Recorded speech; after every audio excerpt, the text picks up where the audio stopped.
Hi there, good morning, good afternoon, and good evening. So on this video, let's talk about how to add products to Shopify from AutoDS. Now, what is AutoDS first is going to be a powerful dropshipping automation tool that helps streamline the process of importing products to your Shopify store. This guide will walk you through adding products to Shopify from AutoDS. So what are the requirements? So an active Shopify store, an AutoDS account, and I think these are paid accounts, and AutoDS connected to your Shopify store. Now, step 1, AutoDS visit this website.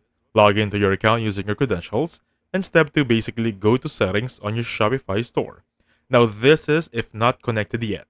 I'm going to teach you how to connect it. So go to settings, go to stores in AutoDS and click add store. Select Shopify and basically log into your Shopify account and grant required permissions.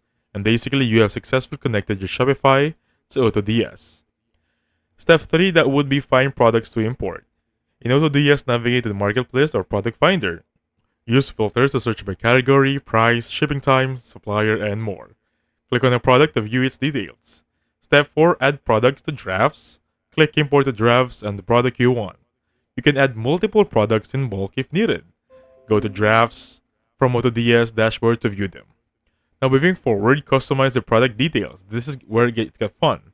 So for step 1, in draft section, click a product, customize, title, description, pricing, and the works.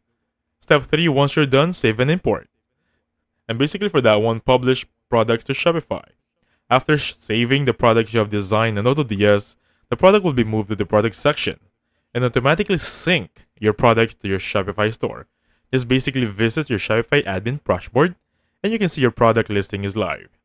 Step 7, of course, always monitor your products and basically manage them. And that's it.